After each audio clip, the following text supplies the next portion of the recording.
What is up, everybody? This is your man Dre Mack with another episode of the Dre Mack Podcast Show.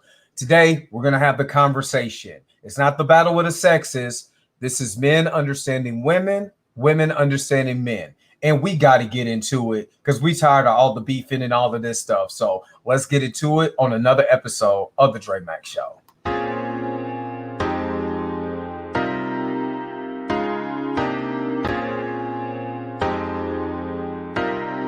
What's up? What's going on, everybody? This is your man Dre Mack with another episode of the Dre Mack Podcast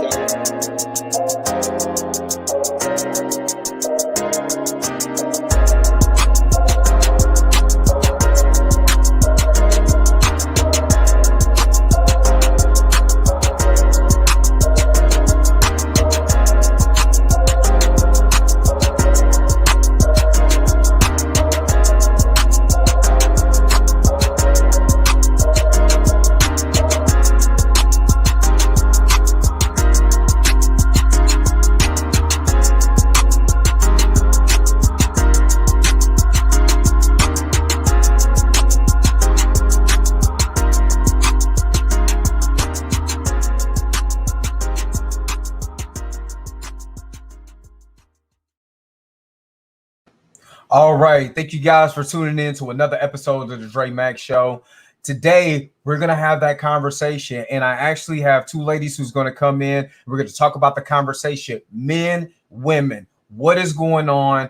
Why is the beef? And can we get to an understanding? And I have my homegirl in here, Dr. Ron G is in the house.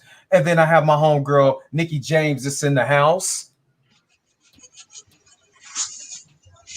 And we're about to get into this conversation. Nikki, can you hear me? Yes, I can hear you. All right. Hi, everyone. All right. So make sure that you guys, if you're on the YouTube channel right now, make sure you give us a like. Make sure you like in the channel. Make sure you start talking about this, some of the things in the comment section. I will be bringing up the comment section just so we can be able to get an understanding of what's going on and everything. So make sure that you liking and subscribing, making sure that you are commenting in the comment section because I want to hear from you guys. The first thing that I want to do is have these ladies introduce themselves, where they're from, and what they do. So, and then we're gonna get right into it. So, Dr. Ron G, go ahead and get it cracking. Almost Dr. Ron G. I'm calling it. I'm calling it. But that is my stage name. Hi guys. I'm originally from Kansas City, so I'm from where Dre is from. My background is in counseling, family and community, nonprofit management, and teaching. So that's where I am right now. I'm not at home right now. I live abroad of Kansas City. So, yeah. All right. And Miss Nikki? Yes. Hello, everyone. My name is Nikki James. I am from Atlanta, Georgia. I am a senior financial advisor or financial manager for a fintech company. I'm also a singer and songwriter. So that's a little bit of what I do on a daily basis.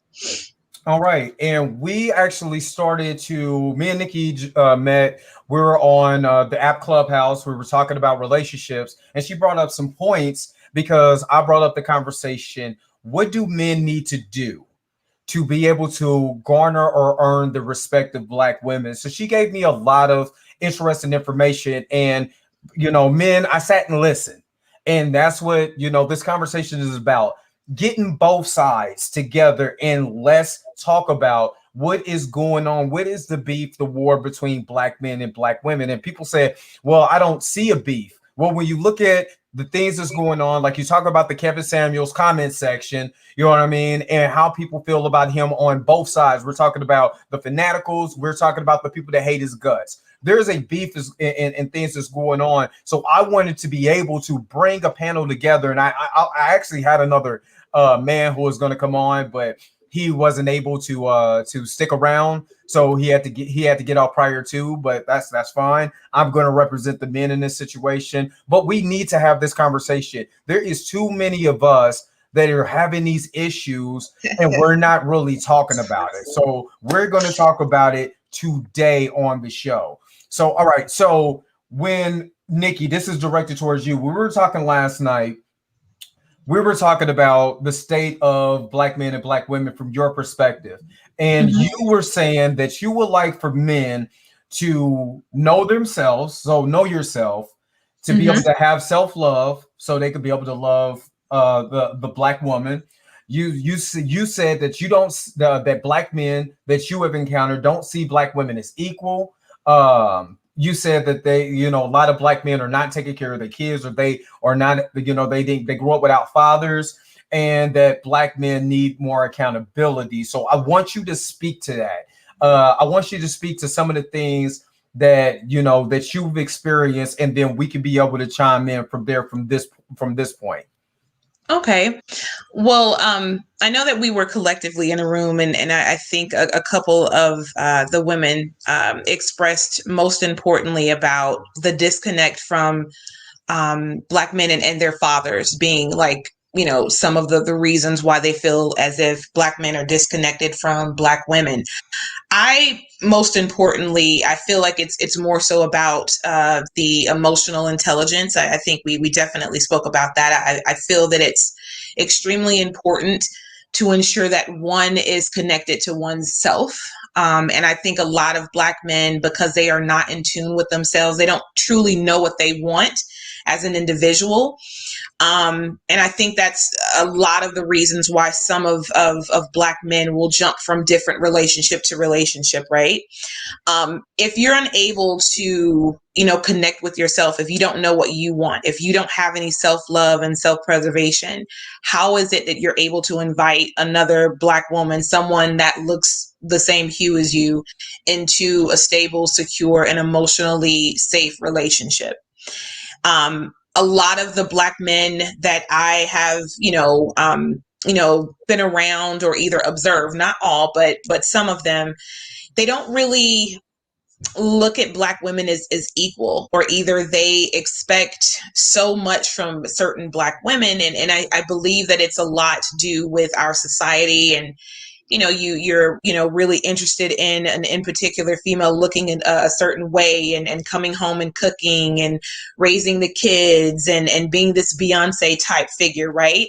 But at the same time, it's almost like there is no compassion or understanding of what it takes to actually achieve all of that, or supportive of seeing another woman as an equal. Because I feel that a lot of Beyonce type women, so to speak, or Halle Berry's or Nia Long's or what have you, I don't know how many of them are, being treated the way certain black men look at, like us, just standard of being women.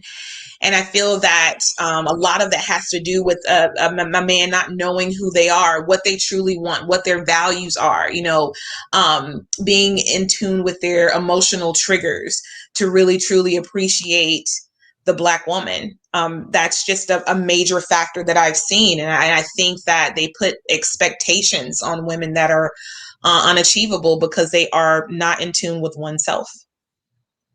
All right. So, Dr. Ron, what do you have to say as far as the what she was saying, as far as how she feels black men are looked at? Well, some I just want to kind of dive deeper into. So, Nikki, if you don't mind, can I ask you a few questions? Sure, absolutely. When you say that, well, really three questions. Okay. When you say that black men don't know they self, know thyself, what hmm can you expand a little on that? Um, You talked about emotional intelligence, but is there yes. more to that?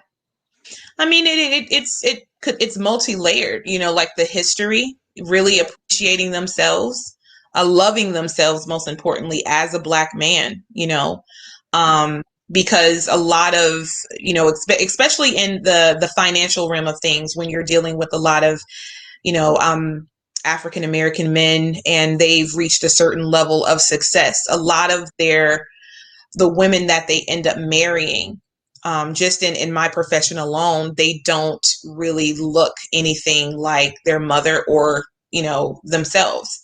They're either typically marrying outside of their race. And as far as the emotional intelligence, I mean, it kind of goes part in hand of knowing thyself, understanding how to treat yourself and loving yourself so that you can, face certain relationship issues as they occur. Because sometimes what I've seen in certain relationships is when someone steps outside, or like if you start having complications, instead of really seeking to, try to figure out what the root or the common denominator is between the situation. Maybe it's something that you're contributing to as well. You immediately, want to kind of process things differently as far as like, not taking ownership or responsibility towards a way that you could have possibly contributed to a negative aspect of your relationship. And I feel like in order to shift through that, you have to be somewhat secure with yourself as a person and know yourself and be in a mental or emotional state to be able to look at it more so as, hey, how am I also contributing to this factor? Not looking to necessarily blame someone, but look to how you can, move forward together progressively. Okay. My second question, I'm also kind of reading the comments. That's why my head went like that. As Curtis Lee said, something I went.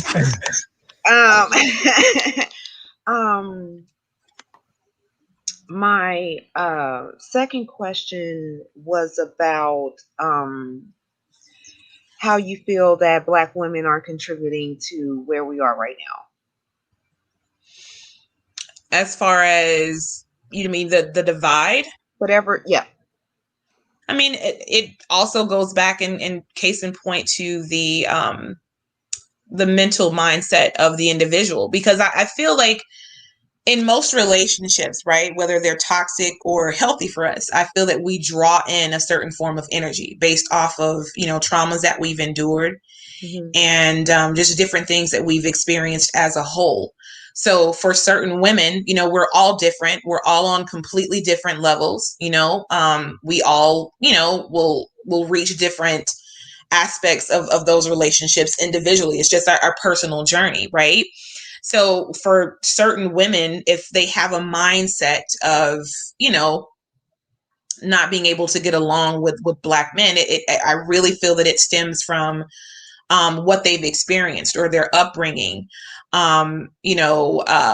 possibly what they've absorbed, or either being abused, carrying those traumas and, those negative aspects of previous relationships into the new one, not truly processing and healing themselves before entering into another relationship.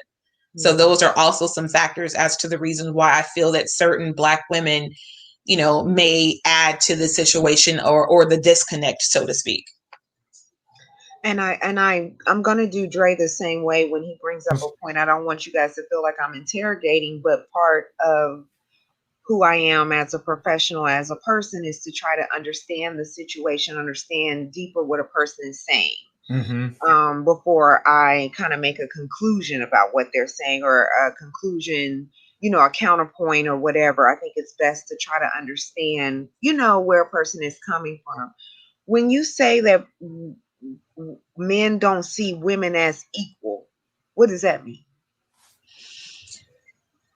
Well, I wouldn't necessarily, I wouldn't say that it depends, I guess, in the context, right? So when we were having the conversation, I was saying that, men have certain expectations on women, with the Black men, certain Black men, not all, but they have this stereotypical aspect of what they believe they would like their woman or wife to be, which is okay if that's like your preference, such as, I want you to come home and cook and clean and do this, and get the kids together, and I want you to work too, and they're also financially contributing to the household. So they want them to basically do everything from a domestic standpoint without contributing additional assets, especially if both of you are financially contributing to the household.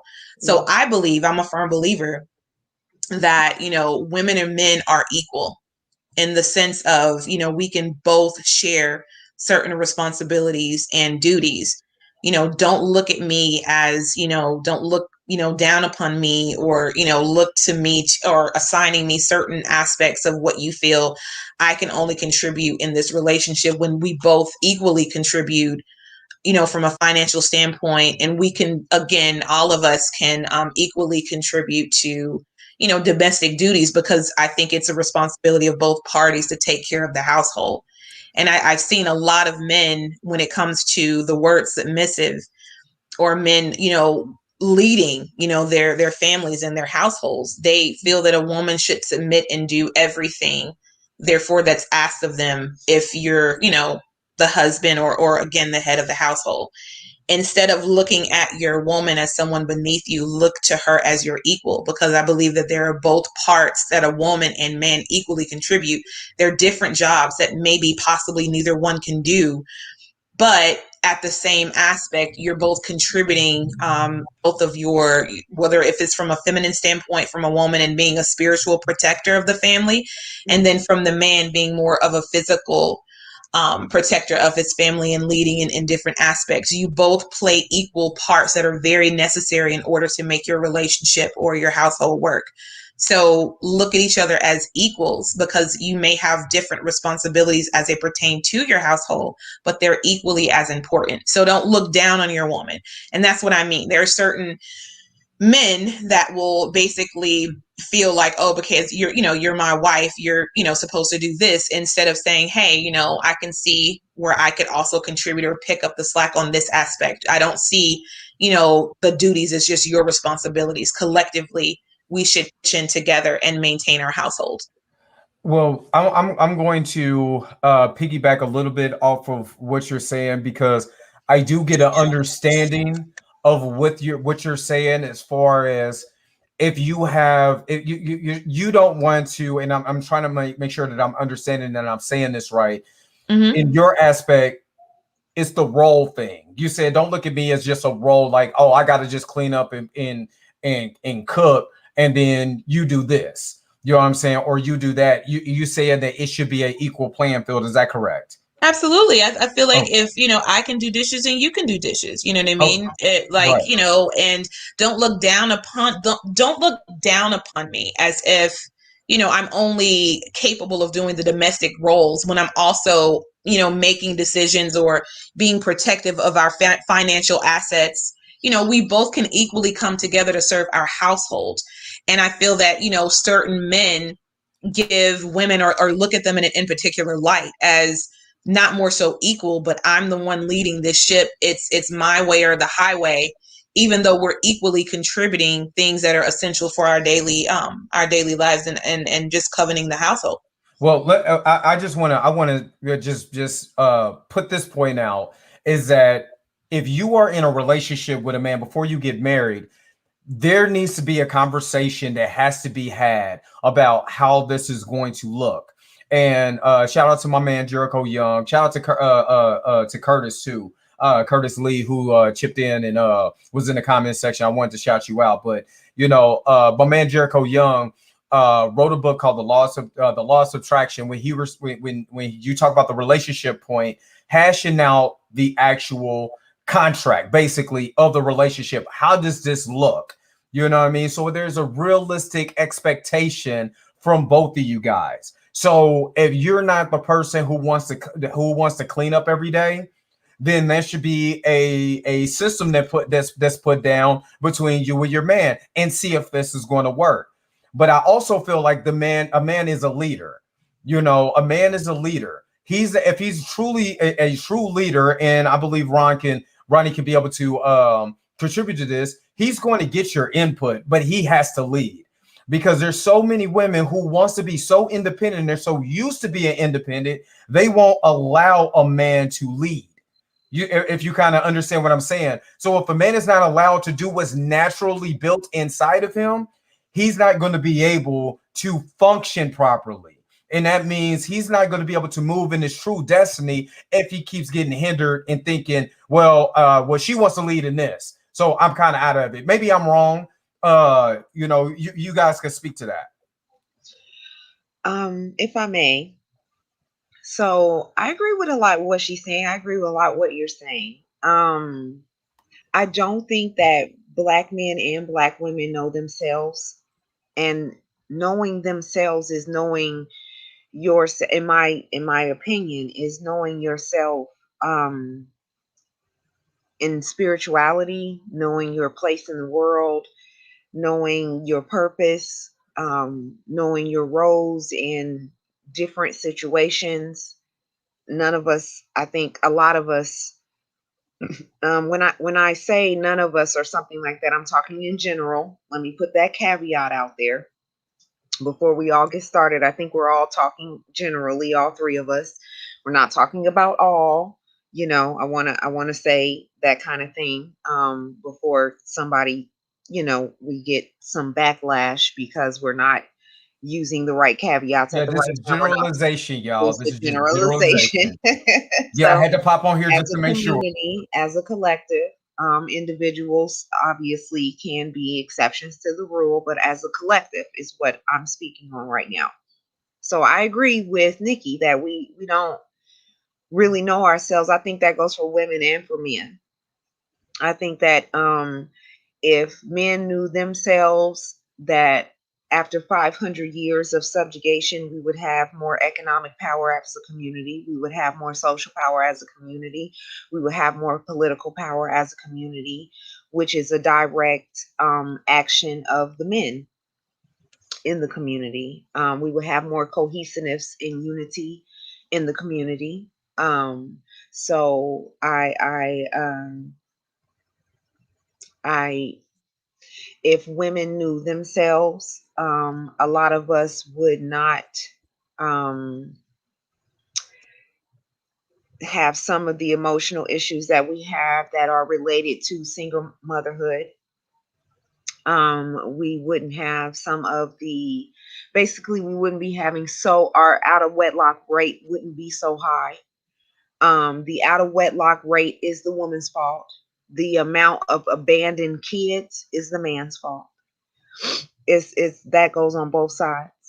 I think that we would have a little bit more on the woman's side of us understanding what equal and the same meant. So, in my humble opinion, men or women are equal as far as humans, as far as importance, as far as nobody deserves to be abused, nobody deserves to be discounted, everybody deserves a chance to heal and start over, but we are not the same. We are not the same. Men and women are not the same. And I do agree with you on that. Men are and women are not the same. And I'm going to bring my brother into this conversation. I'm just waiting for him to kind of get settled and stuff like that. But men and women are not the same. No, There is some difference that has to happen. You know what I major, mean? You major know what I difference. mean? There's difference that's is genetically that we're different. You know what I'm saying? Mentally, Mhm. we're different. I would say men are very logical. We're very black and white.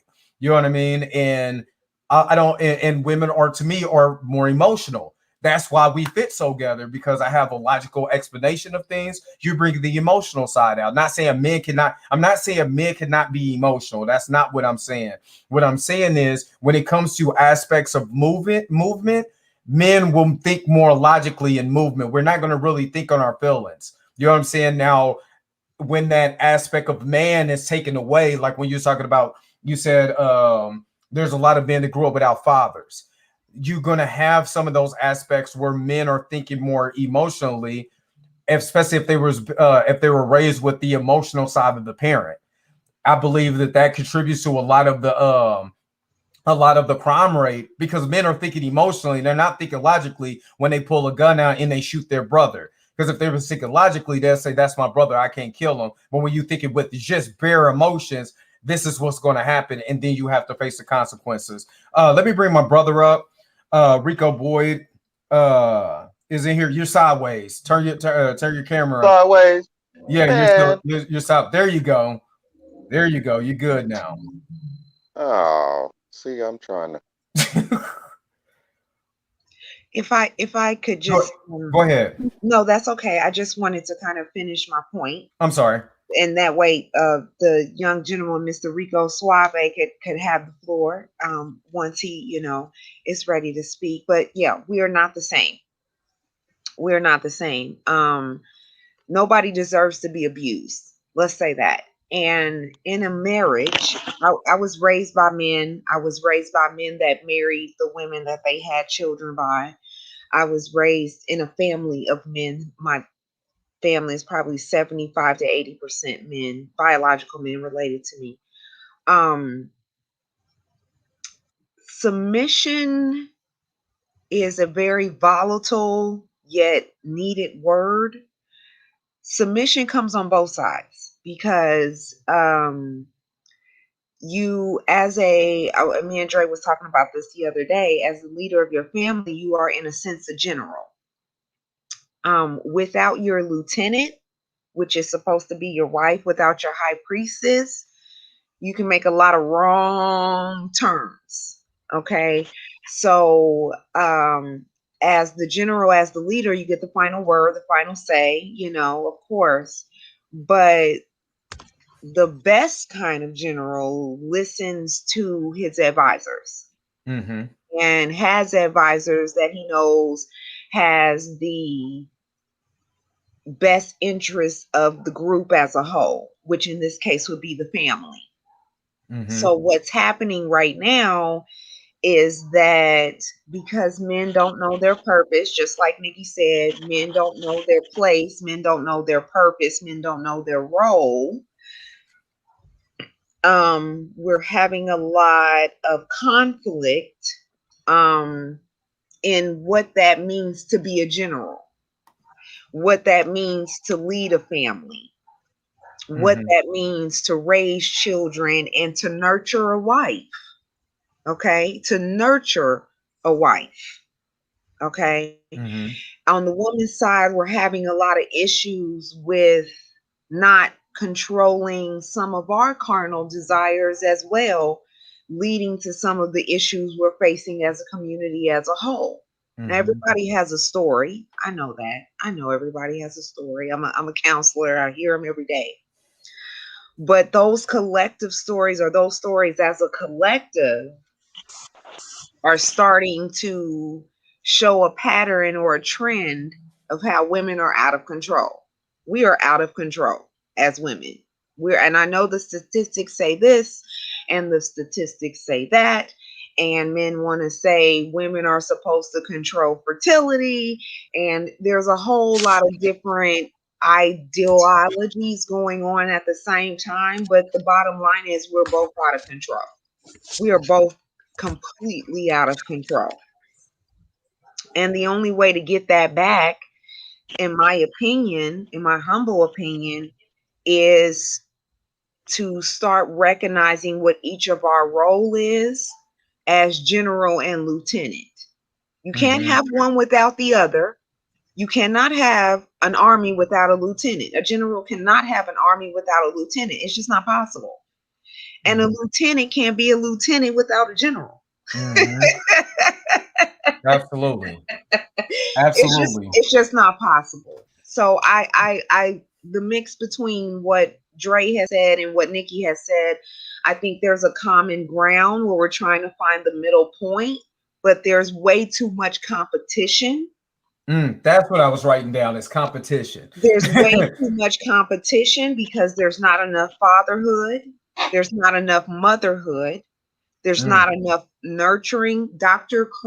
Francis Cress Wessling, I have my braces in. Dr. Francis Cress Wessling said that somebody has to be in charge of the financials.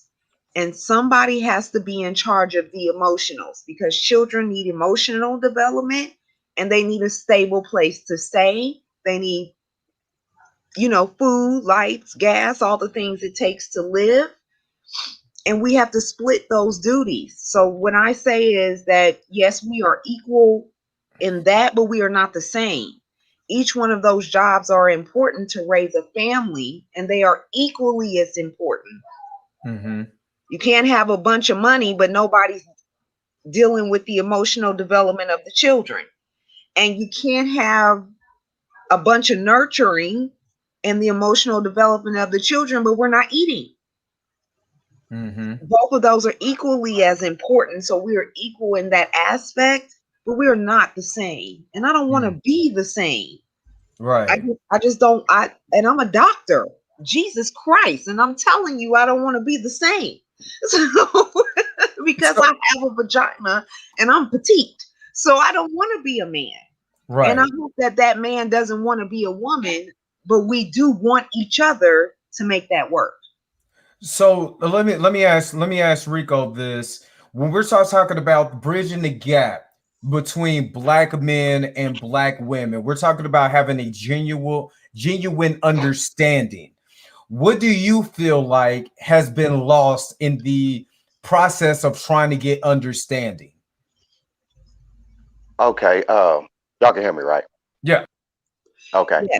Uh, uh, First, let me ask, Dr. Ron G, are you a real doctor? Yeah. Well, I'm like 30 to 60 days away from finishing my He PhD. is. So yes, I am. He Yes, is. I So am. basically, hey, she is a godsend. She need to be on every broadcast network daily, saying that what she just said.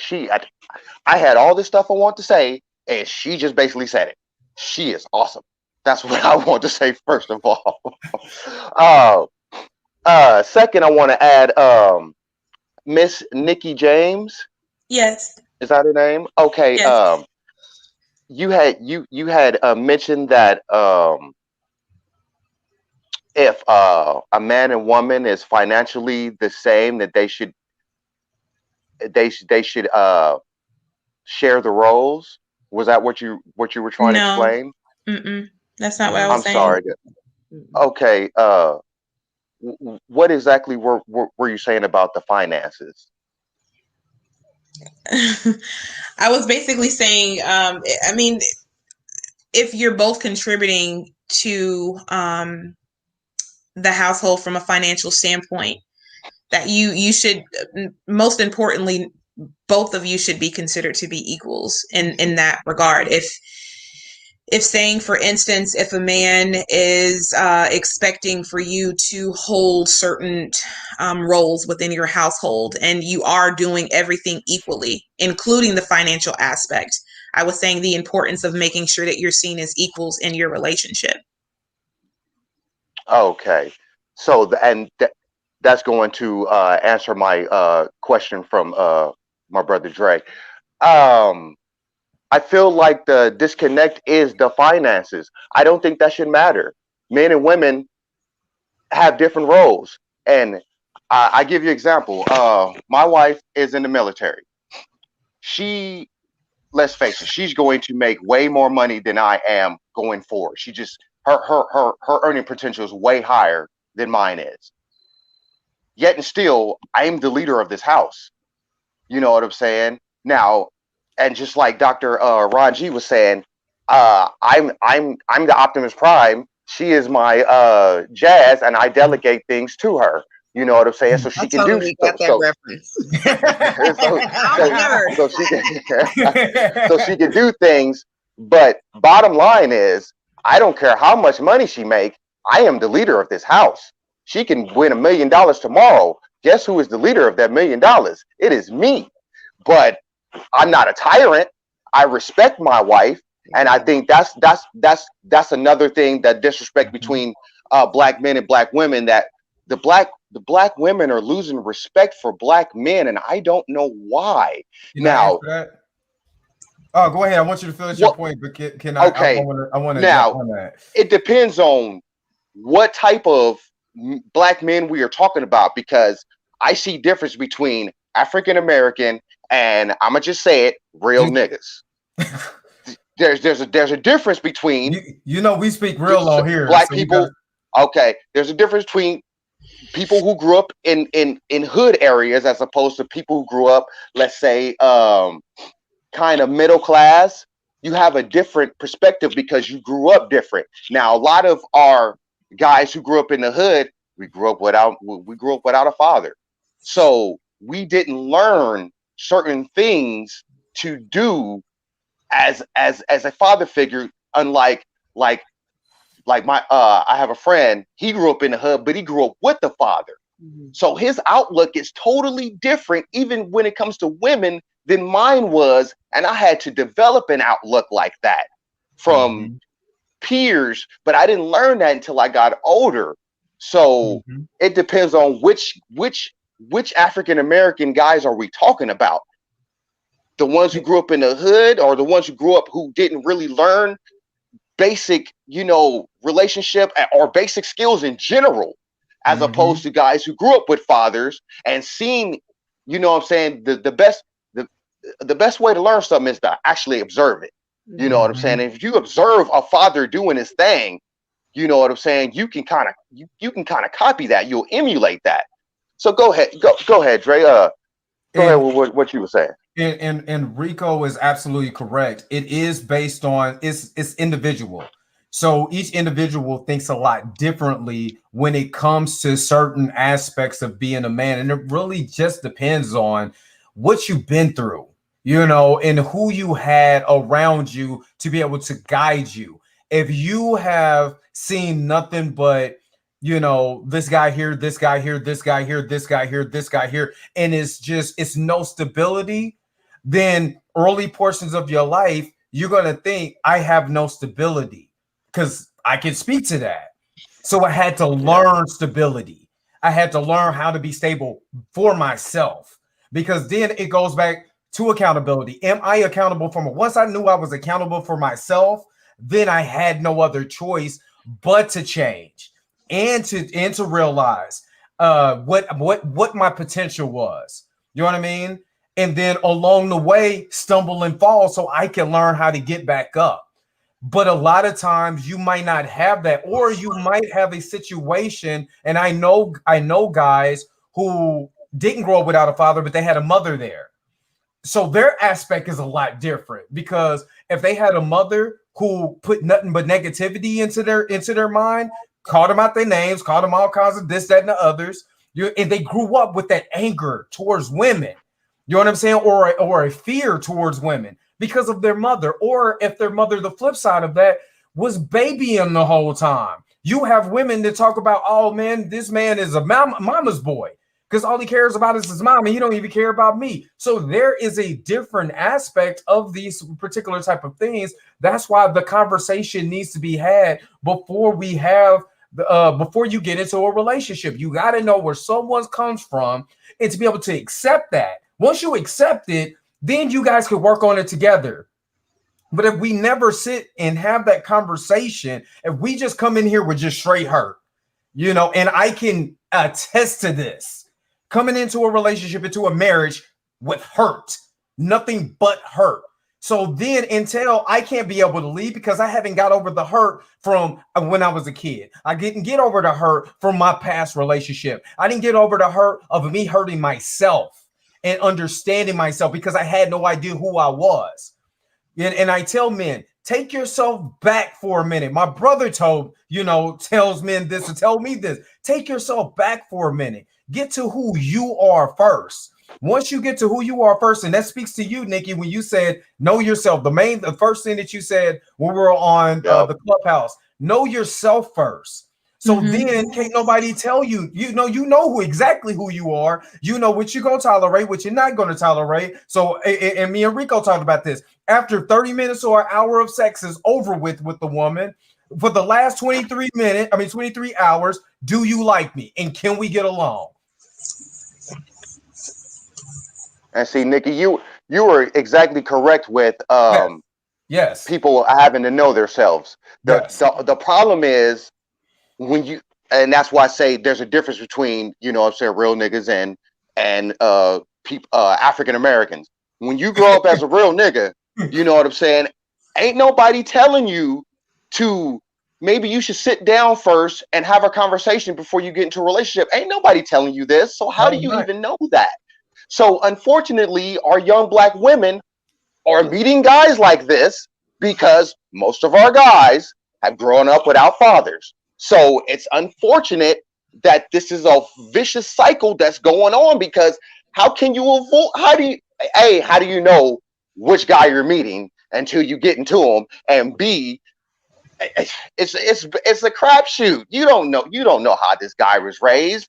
And I've seen so many times that good black women go through bullshit after bullshit after bullshit after bullshit. So then they become cynical. They become the same women we talk about and be like, I don't need no man. Honestly, they don't, because all the men they needed, all the men they had, they didn't need, because they wasn't worth nothing. So it's and a lot of that plays in part to knowing, you know, from the woman's standpoint too. I was speaking about this earlier. A lot of the relationships that we encounter, whether if they're toxic or positive, we draw into ourselves. And a lot of that is because of the energy that we emit as well.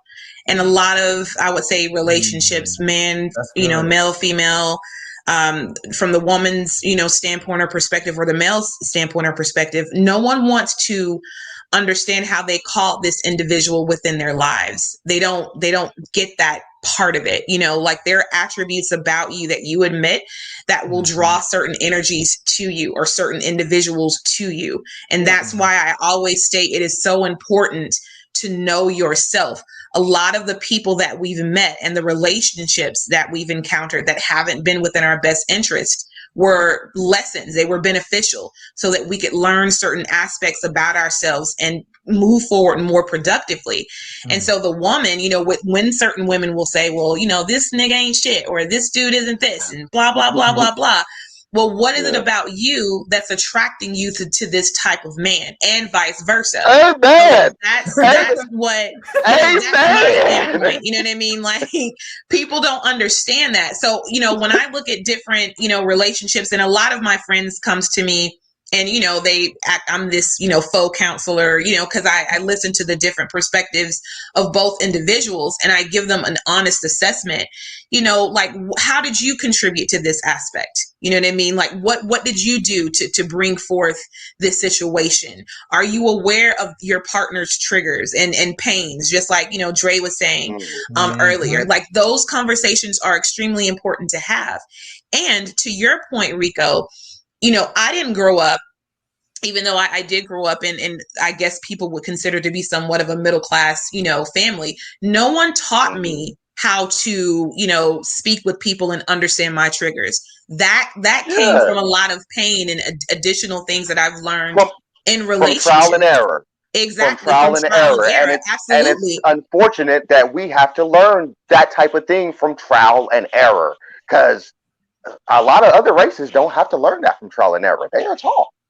And they do, but you, it's not openly discussed. Like theirs is a little bit different, just based off of certain things. But what I will say is, you know, I'm really thankful that I went through that, because I can share it with other people, and hopefully they don't have to go down some of the roads that we've had to encounter, right? Like, when you know better, you do better. And the thing is holding yourself accountable and moving forward productively. And I feel like unless you're at that level to where you're open-minded and able to receive that, you'll continue to keep repeating the same cycles. But then you want to blame, you know, exterior individuals, but it's really you. You have to get within yourself and really truly heal yourself, know yourself, understand yourself, and then you will be prepared for any relationship. That's male, female, black, white, whatever. Absolutely. Ronnie, go ahead, because I know you've been patiently waiting. I know that you've been wanting to say something. So go ahead. I want to hear your thoughts. Yes, let's hear the doctor. Claim that title. I saw that in the comments there. Read the comment section. One way or another. So, okay. So the two things that I wanted to say was, to one, kind of piggyback, or really kind of from a woman's perspective, and I'm glad that Rico said it, that what a lot of, I think, what's going on in the manosphere and the woman sphere is in the manosphere. We really think that there's a difference between the Pookies and the Ray Rays and the educated lames, and there isn't. Okay. Okay. So when you say it's a crapshoot, you talking about from the higher end to the lower end. Okay, Yeah. it is a crapshoot for women between all of those levels. Do you see what I'm saying? Yeah. Just because somebody is Yeah. a lawyer doesn't mean they don't have this kind of nasty mentality towards Oh, women. exactly.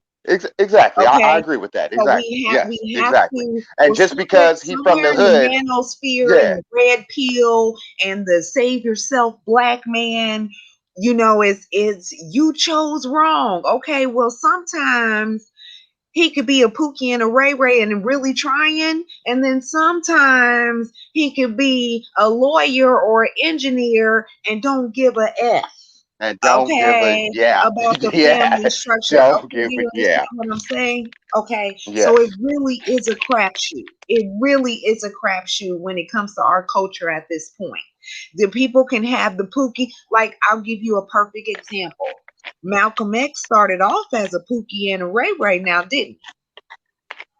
But by the Yeah. time that man got Betty Shabazz, There it was is. the family man to all family men, Hey, and I ain't met a man that level to him yet. Doc, tell you the truth. Me and Dre is Pookie and Ray Rays. Okay. We We Pookie so and Ray are. Rays. We so are. Man, we came from the bottom. Okay, Straight so let me bottom. say and that. now we're Let me Rico and let me Dre. say that. Let me say that. So it really is a crapshoot. So we have to stop this pick better and more of versus a pick better is as far as women goes. And I'm trying to take up for my girl Nikki because I don't want it to seem like some of the things that she was saying was towards one group of men. Right. The Yeah, yeah, Absolutely. entire And I yeah, never African got that. American male Yes. yeah, race yeah. right now We is we at understood war. that. Yeah, They are at war. So psychologically, everybody's kind of at a level playing field psychologically because you guys have been at war for 500 years. Okay, man, so you know you man. gotta.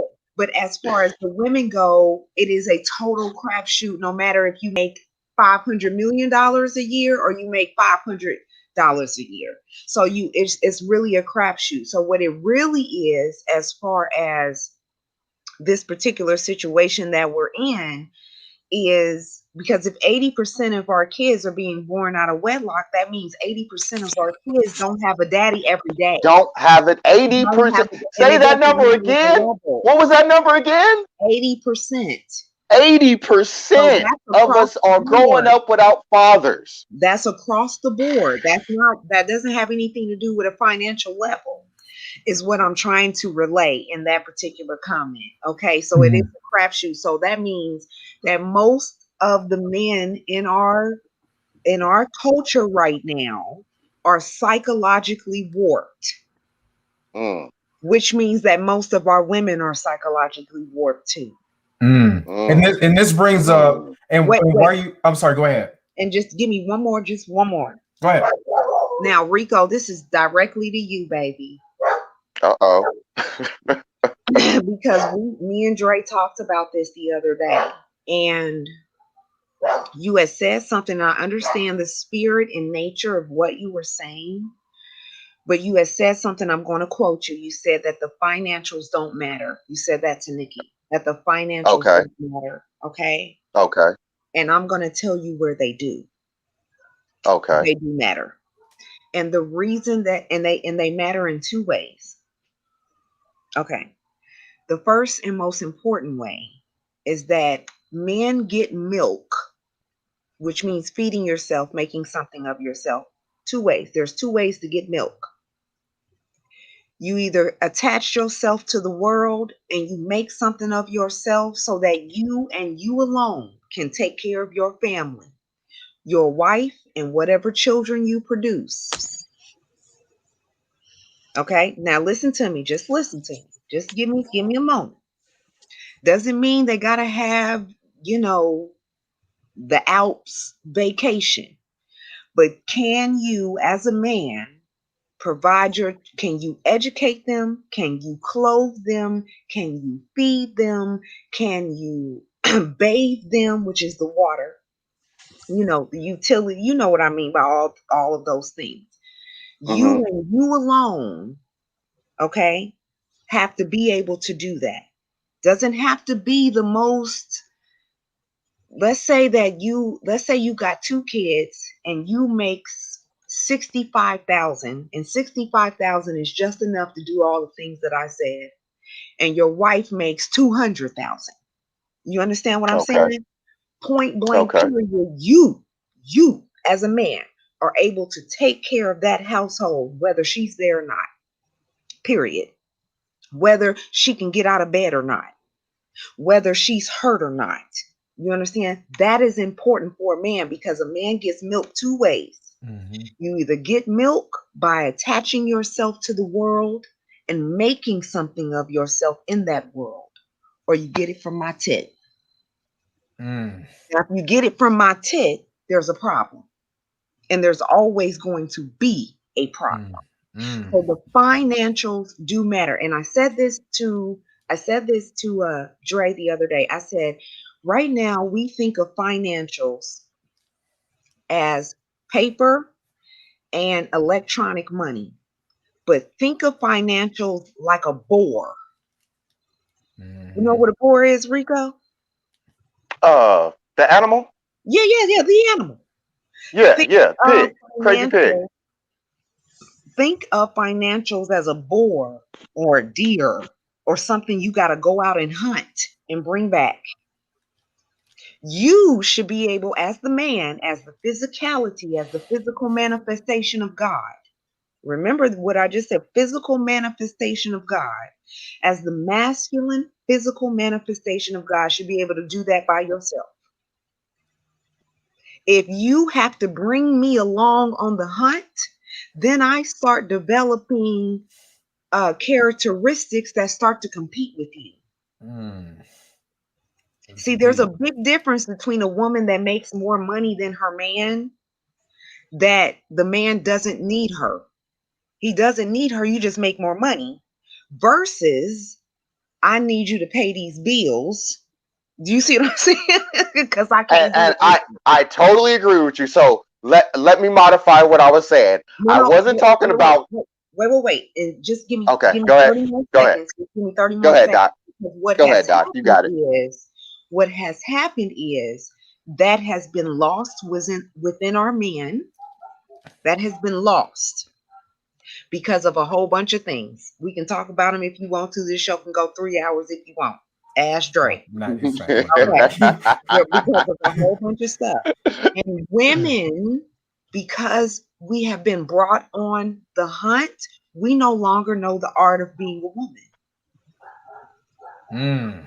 So it has been lost on our side as well because it has been stripped from you, and the ability to fight back to get it back has been stripped from you. Me and Dre talked about this, Mhm. about how the warriors were bred out of our race in this country. They were bred out because if the buck fought too much, he got killed, You right? got If killed. the buck talked too much, he got killed. So your forefathers learned how to not talk, learn how to not fight, learn how to keep a low profile and not compete with the other men in the world. Do you understand what I'm saying? And so, but we kept having kids. We kept doing that. Okay, we kept doing this right here Mhm. because that wasn't bred out of you because the dominant culture needed you to make more Teach you. property, It's to make a teaching. bigger labor class. So Mhm. that hasn't been bred out of you. So now the Mhm. women and the men, when I say we are out of control and we are out of whack, this is part of what I mean. This is part of what I'm talking about. So when you say things like, or not you, when I say you, I'm just talking about in Yeah, general. yeah, yeah, yeah. I got you. I got that our women are competing with us. Well, you brought us on the hunt because you kind of didn't have a choice. So now we Kind of have, didn't have a choice. you kind of didn't have a choice because it has been bred out of you to be a warrior, to go against the person that's actually subjugating you. Do you understand what that means? Yes. And what I mean by that, so when you say financials don't matter, they absolutely do. And what is happening is ideology that Nikki has, an ideology that Rico has, isn't coming together to figure out what the root issue is and move from there. We're saying pieces of it because she's like, no, I'm a woman. If you want me to hunt, then we gon' talk. We both generals because I'm hunting too. And Hmm. she's like, no, that's not how that works. I'm the general, you the lieutenant. But she like, well, if Hmm. I'm the lieutenant, then I don't hunt, baby.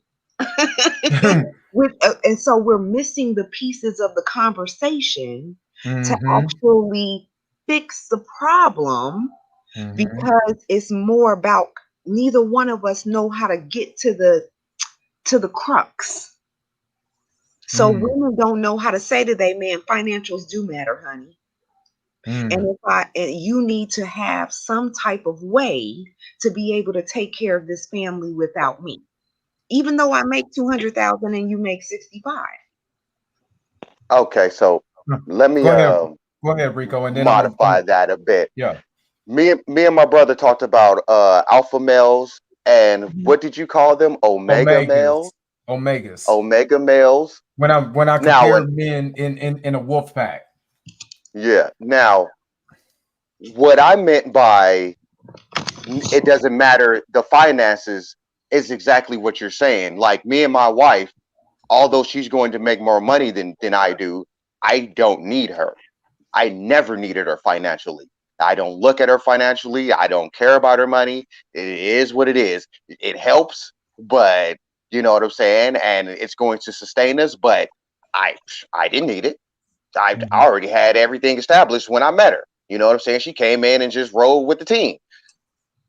That's not the same as, let's say, a broke baby daddy who need to go live with a baby mama and he broke his hell and he just sitting around the house trying to sell some dope, or he trying to, you know what I'm saying, hustle or do something. Of course she's the leader of the house because he is a child just like the rest of her children is. So of course she's the leader. Of Right. course. So I wanna bring this up, and I think it's Why Not. He's just chimed in on the YouTube channel. He said, weren't women feminine up to the 1960s? Inflation led to emasculate black women because one salary is insufficient to raise a family. And I'm about to bring this up, Why Not, because I've been wanting to, we're going to talk about this. I'm gonna bring up the black marital status. And there's something interesting that I want everyone to understand in this, that black families in the 19 after the 19 the civil rights bill in 1964, black families were targeted. And the Mm. reason why you have some of the situations that we have now within the black community. So I want to actually talk about this because this is very important. And when you're looking at marriage, and this is from the 1890 to 2010. This is Census Bureau. I want to read this because I want a lot of you guys to understand the how black people were targeted, how the black family was targeted. It says in 2012, the United States Census Bureau released a report that studied the history of marriage in the United States and discovered some startling statistics when calculating marriage by race. They found that African Americans 35 and older were more likely to be married than white Americans. I'm sorry, I got my camera in the way. I'm sorry, because I can read it from here. Were more likely to marry the white Americans from 1890 until sometime around the 1960s. Now, if we know anything about history, we know what happened during the 1960s. We had the civil rights the Civil Rights Bill of 1964, where, you know, we had no other choice because we were still living in basically Jim Crow era. Not only did they swap places during the 1960s, but in 1980, the number of never married African Americans began a staggering climb from about 10% to more than 25% by 2010, while the percentage for white women remained under 10% and just over 10% for white men. The first two charts below are charts included in the report, only headlining have been altered by blackdemographics.com to outline these figures. Now, check this out. This is going to be something that you guys need to understand when it says the third chart illustrates how closely the marriage graph for Black men aligns with incarceration numbers, which also experienced an abnormal climb beginning in 1980. This does not prove I think it says consultation. I couldn't read it. However, it shows that they are related due to the assumption that men are in prison are less likely to marry. But what it does tell us is this: during the 1970s, well, the end of the 60s, during the 1970s, during the Richard Nixon era, the size of mass incarceration got higher because there was a target against Black men. There were radicals in the movement. We're talking about Black Panther movement, the beginning of the Crips and Bloods, when there were actually organizations that actually benefited the Black community, so on and so forth. So you had an increase in men being targeted, Black men being targeted, and hippies, can't leave out that, but Black men especially being targeted of these radical groups. So in terms, but you see the abnormal climb because between the 1970s and the 1980s, mass incarceration was at an all-time high. You had more people going to jail than in slavery during 1619 in the United States of America. That is fact, and you could go and read Michelle Alexander's book, The New Jim Crow, because that is what a lot of Black people were going through between the 1970s and 1980s. Another thing that happened in the 1980s was crack cocaine. So we have to take that into consideration. Also, when we're looking at the dynamics of what these people are growing up with: crack cocaine, no fathers, you know what I'm saying, drug-induced children, poverty, and then now we're starting to see the effects, because that's the cause. And this is now the effects. I'm gonna shoot this to Nikki. Nikki, do you have any anything you want to say when we're talking about this? From what perspective? From just overall? Because I mean, it's pretty. There's so many. Yeah. Yeah. From your overall perspective, when you're looking at a lot of the men, and you're how old again, Nikki? I'm 27. 27. So you're a 90s baby. Mm-hmm. Yeah. So you're 90s. We're looking at the effects of the effects of poverty, crack cocaine, drugs. You're seeing the results of that now at being 25. You know, between 25 to 30. You know what I'm saying? Mm-hmm. Or the people who are younger. Are you seeing this being correlation of why you see men not playing their role or women being out of their role compared to prior to? I mean, I definitely feel that it's a factor, you know what I mean? And I think that, I mean, from looking at your uncles or your aunts, you know, being able to see, you know, some of the things that they've lived through, it's only natural that through all of those instances that we were somewhat affected, right? So, I mean, I all I can say is that I completely agree with it. I can also state that I've seen a lot who have persevered through a lot of, you know, the Jim Crow era and, you know, the crack epidemic era, but it does play a factor in the mental stability, you know, because like I think we're all collectively speaking of, you know, whatever you're around or what you're centered around will have a lot to you know, it has a lot to do with your mentality and how you move forward in different situations. So, I mean, I definitely feel like it's been a factor, but I also feel that we can also collectively move past it. And I think that it's on us specifically to heal ourselves from those traumas and things that we've endured. And it goes back in case and point to the accountability aspect of things. I think that it's very important to identify that, no, we weren't the cause of a lot of the traumas that we experienced, but we are responsible for healing and moving forward.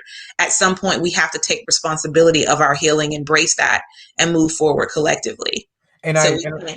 and I Mhm, do understand that. I mhm. and I do also feel like the effect of crack in the 80s was way more detrimental than anybody would ever know. I'm not saying that, not taking the accountability away from the individual smoking it or selling it.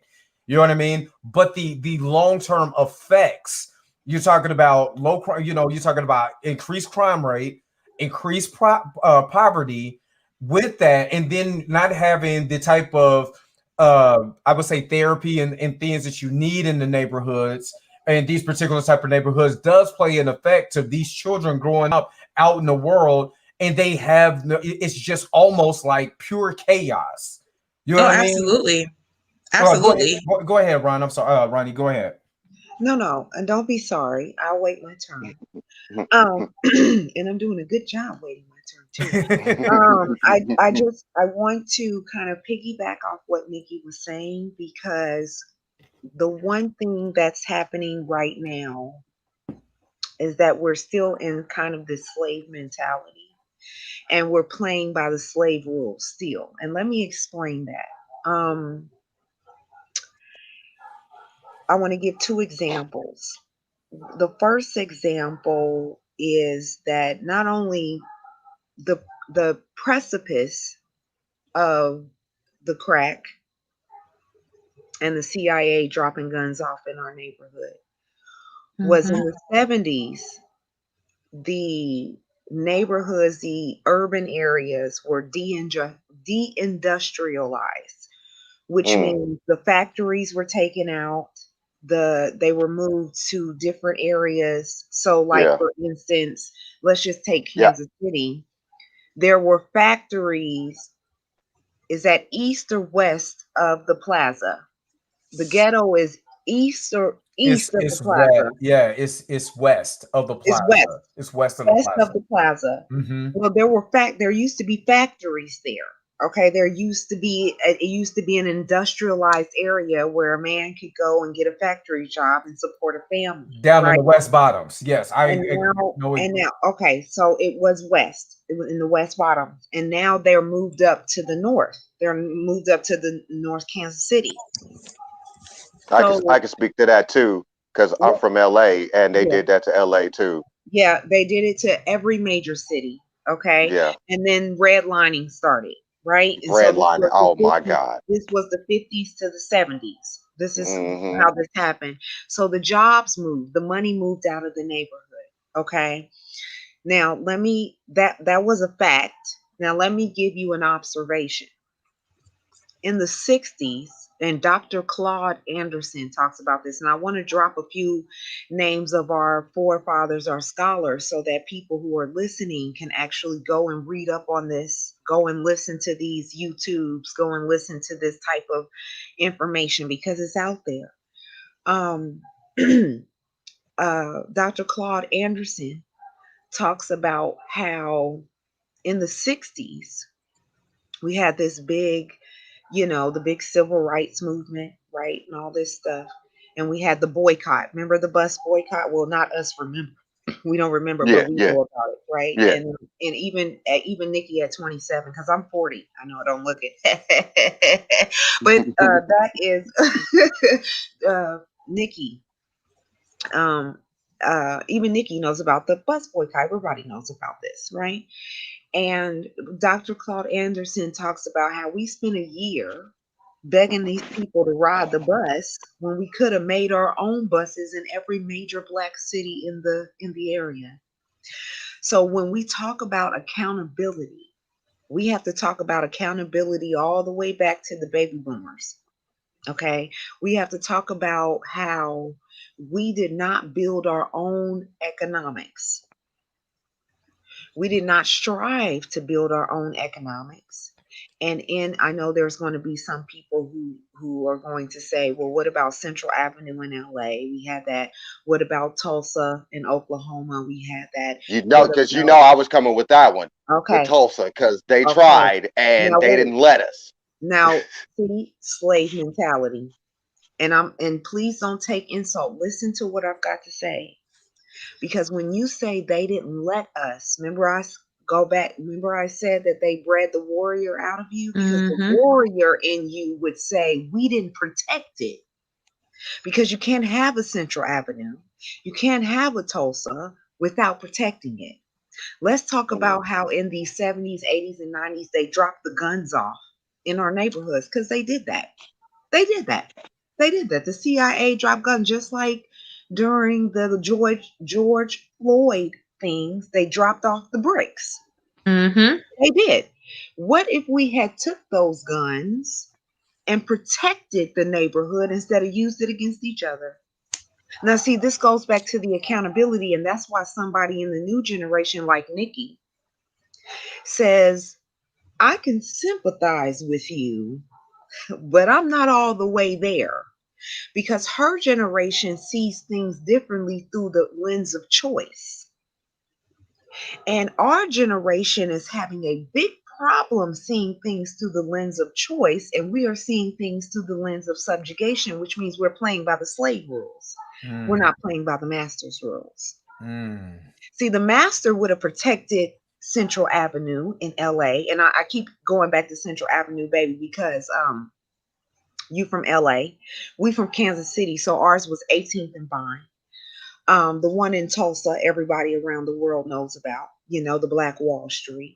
What if we had all died protecting it? You understand what I'm saying?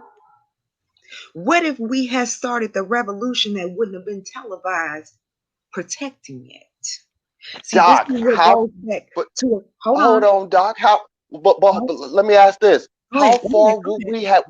Would we had to go? Because that's what We everybody's would have, talking about. as far How as we far would already we? had, Because how far are they they would have going to go died. to stop us? How far are they They going would to have go to died stop us? stopping us. They've gone to heights to They would stop have our. died stopping us. They would have died stopping us. We were just not That's prepared to die stopping them. because Yep. then you have to be prepared to go to war with the United States. And That's the conversation. and that and no, that's no, wait, wait, wait. a hard conversation to have with every Black American. You Because have to be ready to go to war with the United States. because they bred the warrior.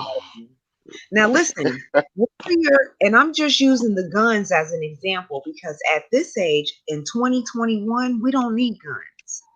We need Yeah, money. we Mm-hmm. need money. Yep. We need money. money.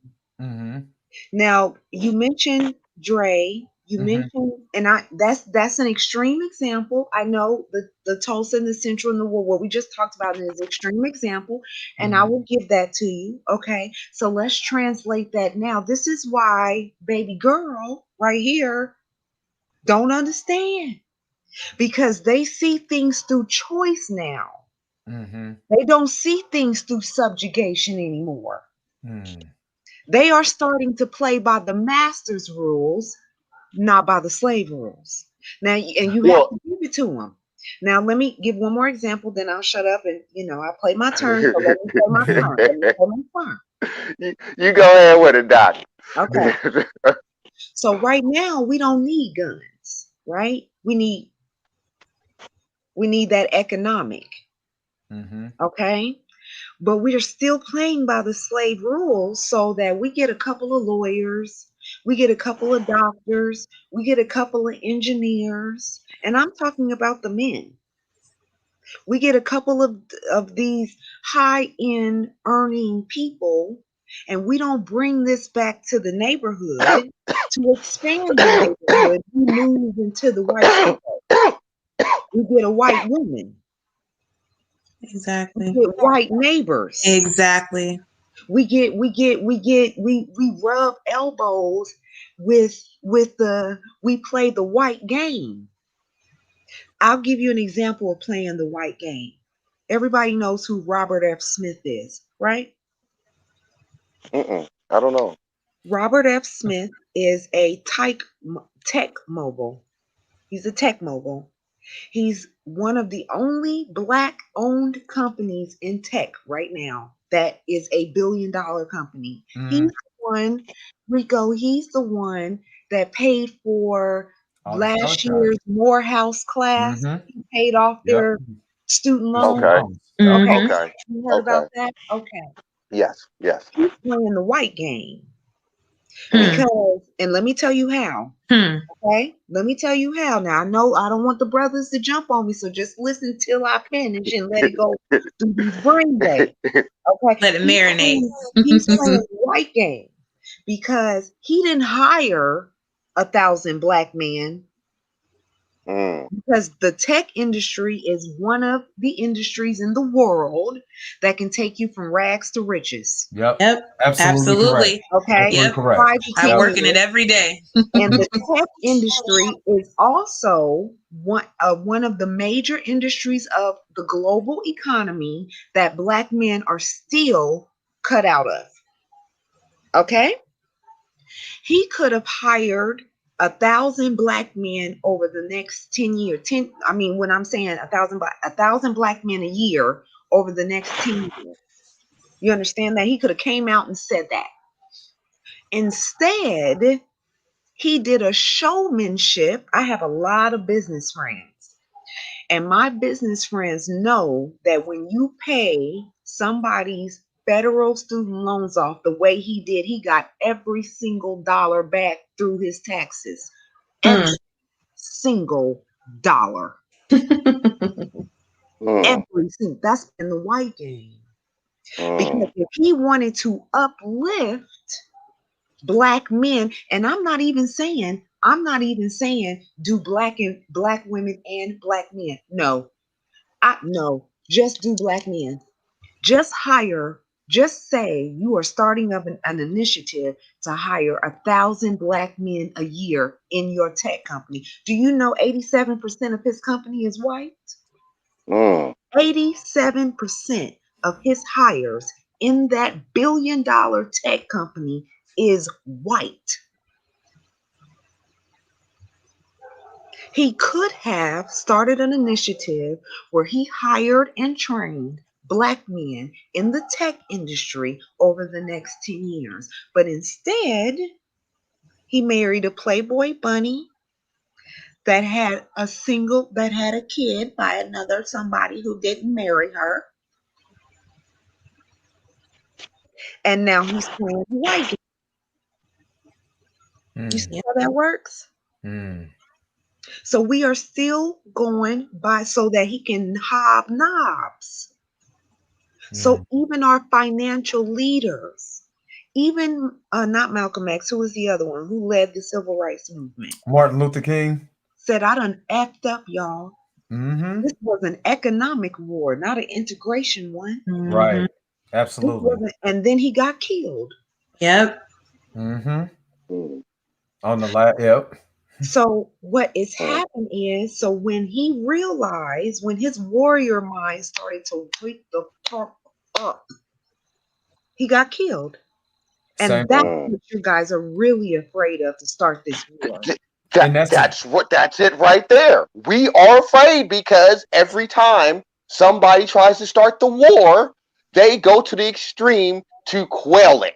And I believe us, y'all. They right. can't. If you guys work together, and I'm sorry, Dre, I don't mean to interrupt. No, go ahead. Baby. But okay, and I'm gonna take y'all Godfather's words right out of his mouth and use them against them. Kevin Samuel said in the show that he did 3 months ago, Dre, I can send it to you. Ask me to send you some of them shows anyway. I've been watching Kevin Samuels for the last 6 months because I'm a scientist, I'm a researcher. I need to know what's going on. He said one of the main reasons that the median salary of black men right now is about 40,005. The median 40,000 for 40K 5. The median salary of the white man and every other man is about 52K. That's only $12,000. That's not that much. The reason that the black man is not getting the submission and the femininity that I am exuding on this podcast today is because you guys refuse to work together to build vertically. They cannot kill everybody. If you guys bond together to work vertically, if Robert F. Smith had made an announcement that his company was going to hire 10,000 black men into the tech industry in the next 10 years, maybe Robert F. Smith would have died, but maybe not, because see how people are pledging their life to protect Kevin Samuels at all costs? Maybe you guys could have started a movement to protect Robert F. Smith with your lives at all costs while you were going from rags to riches. Doc, I feel you. Building an economy. I feel you, Doc. The problem is a lot of these niggas are scared to die. And I'm talking about economically, socially, physically. They are scared to die. But they won't fall on that cross. I think that that's a lie. And the reason I don't think it's a lie like you're telling a lie on purpose. I think it's an inbred lie, psychological lie that you don't even realize. Because when Kevin Samuels gets up on the screen and starts telling women how to do and what to do and I've seen so many men on this thing pledge their life to him, and we need to protect Kevin Samuels at all the major shows, NTR, all the Red Pill, all the SM. We need to protect Kevin Samuels at all costs. So I don't think that you guys are scared to die. I think, and I'm gonna shut up right after this. I'm gonna shut up. I promise. I think that it is the Captain of Destiny poem. You know the captain, I am the captain of my own destiny poem? Mm-hmm. In that poem, it says, you are not scared to fail. You are scared to shine. I don't think you guys are scared to die. I think you just don't know what to die for. And I would completely agree with that. So you think we're scared to be great? Somebody told me that a long time ago. She said, you're not afraid. She said, you're not afraid of failure. You're afraid of succeeding. And you're afraid of succeeding. Yeah. Because we sabotage so you think we sabotage ourselves? Yeah. Because like Dr. Umar and all his fans attacking Kevin Samuels because we're sabotaging ourselves instead of them clicking together and building something way bigger like a Avengers Initiative. I mean, you make an excellent point because when she said because I don't honestly, there's young black men out here dying for quarters, crack crumbs. For fillings. Jordan, whatever. For fillings. I call it fillings. They're dying over fillings. Oh, you made me mad. You make me feel bad. And I'm going to kill you because my feelings is hurt. Oh, this girl rejected me, so my feelings is hurt. So I'm going to go kill this girl because she didn't like me.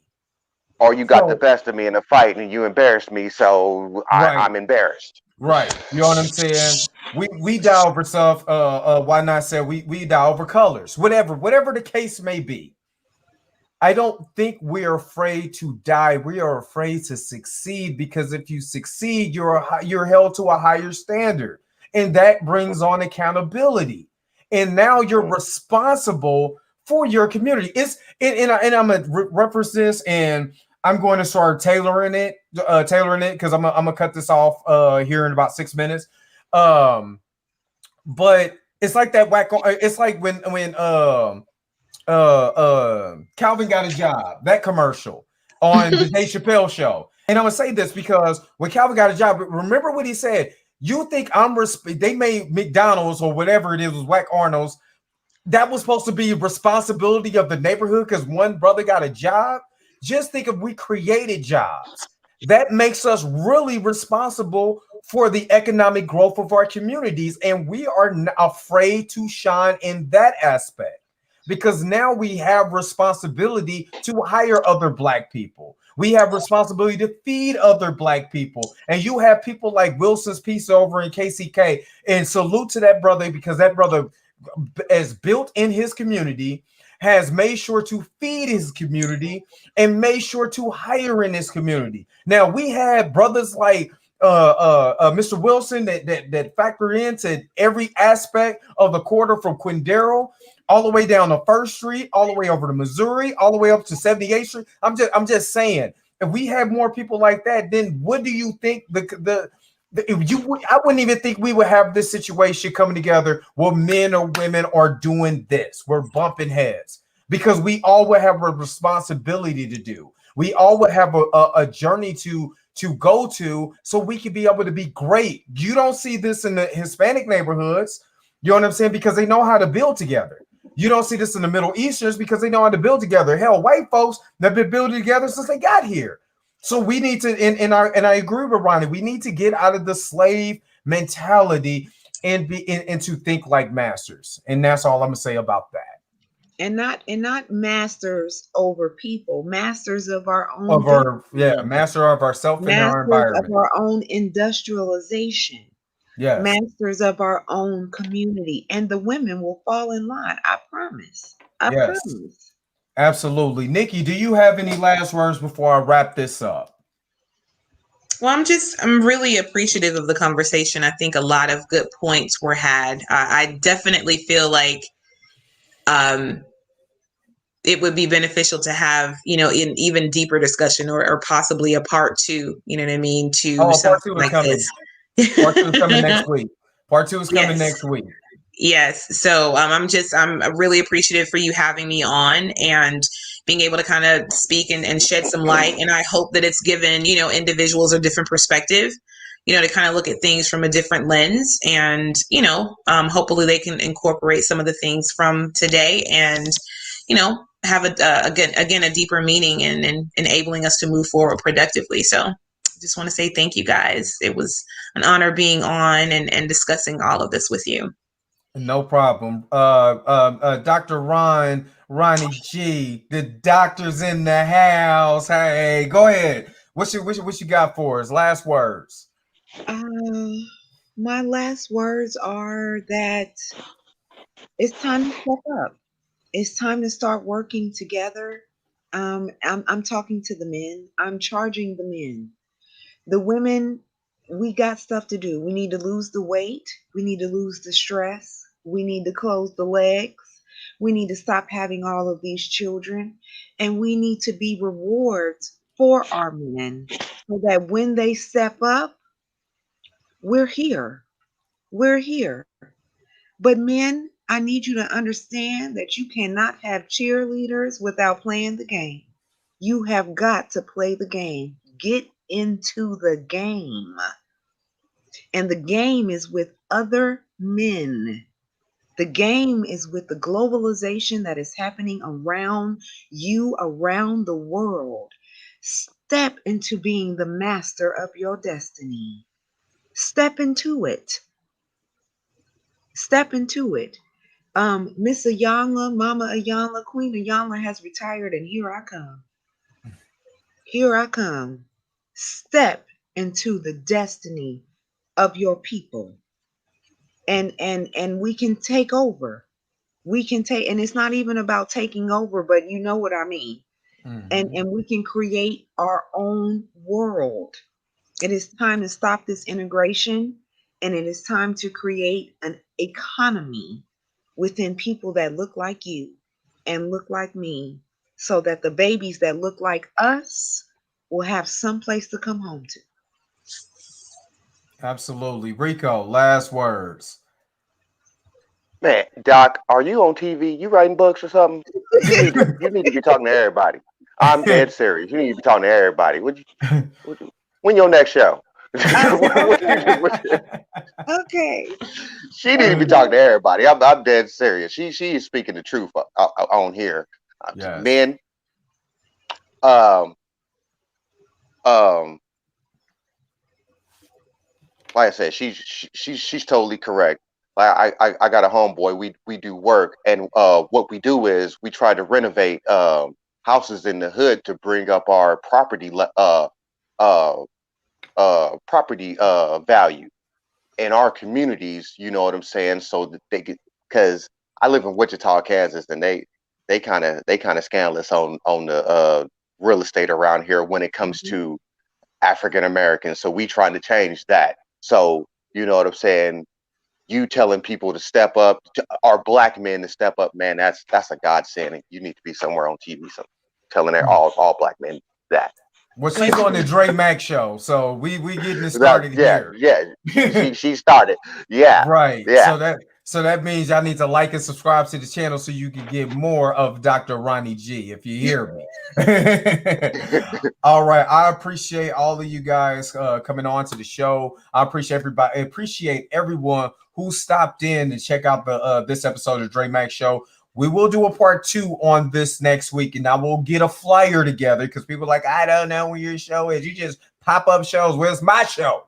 You know what I mean? So I can do what I want, but I will make a flyer for next week so we can continue this conversation on next week. I appreciate everybody who came on to the panel. I appreciate you guys who stopped in to the Dre Mack Show, and I will holler at y'all later. Peace and shalom to everyone. I'm out.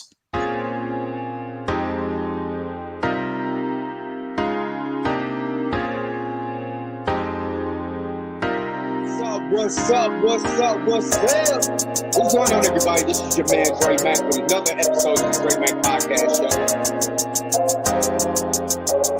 Show.